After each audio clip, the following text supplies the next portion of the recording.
I'm sure most returning subscribers know I'm a big footy fan. The team I support, Wolves, is even in my channel name, if you didn't and were wondering where it came from. So as you can hopefully tell, I've always been keen on tabletop football games. It's just that most have never piqued my interest outside of Subbeteo. Now Subbeteo is great. I've got it upstairs and do break it out sometimes, but it's more skill based than tactical. There's no dice rolls or stats. It relies totally on your ability to flick little bits of plastic around the pitch, a skill gap which meant my 7-year-old soon lost interest. But Counter-Attack, the football strategy game, removes that gap and brings to the tabletop a tactical strategy game with counters, stats for players, and dice. Inside the relatively small box you get the rulebook, 2 quick play guides, the pitch, 46 player cards, 4 referees, 2 full teams in Newcastle/Juventus and Ajax, 2 balls, 2 distance sticks, 2 sand timers for those slow players, 2 dice, and tokens to represent cards and injuries. To play a game, you draft your team from the available player cards at random, drawing 4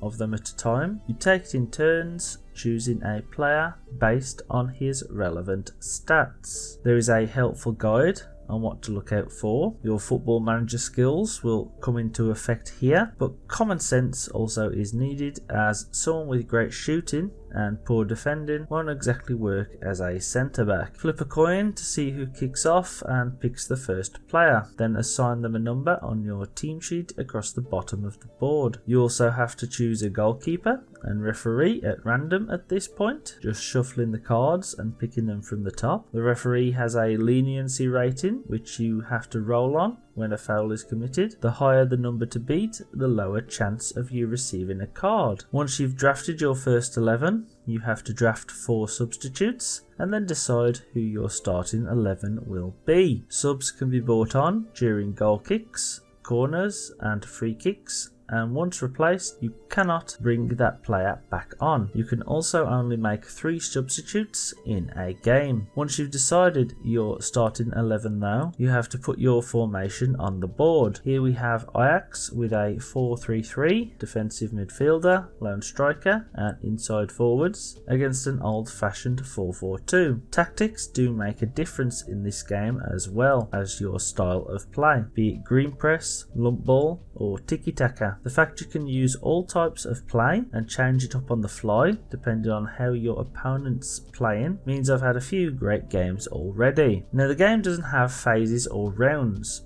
It uses real-time halves in football, so 45 minutes each half with a changeover at half time, and the attacking team is classed as the one in control of the ball. From kickoff, the attacking player goes into the movement phase. They are able to move 4 of their players up to their pace value stat. The defending player then moves 5, exactly the same, and then lastly the attacking player moves 2 which haven't moved already, up to 2 spaces, pushing the cards upwards once you've activated them to help you keep track of who has moved. Once a movement phase is complete, you choose to do a standard pass, high pass, long ball or take a shot. This quick play guide really helps you keep track of your allowed actions. The distance stick tells you what you're allowed to do in terms of distance, and once you've played a couple of turns or watched the videos on YouTube by the creators, games end up becoming quite fast paced with a new movement phase resetting the players. There's nothing better than seeing your well thought out maneuver work out when you get a shot on goal or even score. Yes, you need to roll your dice to attempt shots or long balls, headers and crosses, with your roll being added to the player's stat to determine if you're successful. If not, the ball could either be caught or knocked wide for a corner. The dice are used quite often, and for some who don't like luck factors in their games, that would be a problem. But I thought personally they were only used when needed and created some effective drama with good saves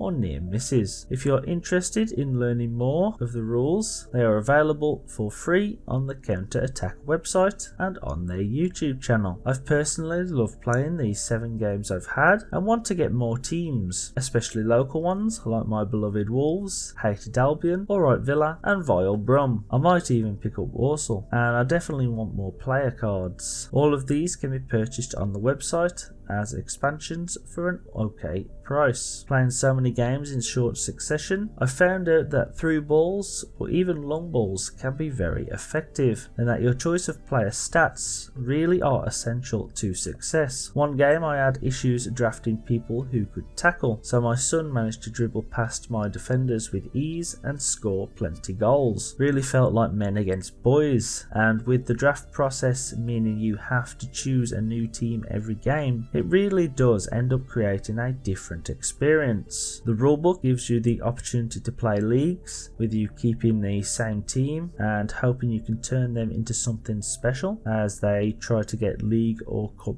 glory, and I would love to bring that to the channel when I get some money together and get the expansions. Overall, I've really loved this game, especially during the isolation, and my son has enjoyed it more than Subbeteo. For me, it's the best tabletop football experience I've had. The cards and counters should last a long time, gameplay is easy to learn, and it's really easy to store, set up and play. I strongly recommend this game for footy fans. It's available on Amazon with Prime delivery for 35 quid, or you can get it from the Counter Attack website. So please check it out if you're interested, as I've loved my time with it and will be playing it quite often.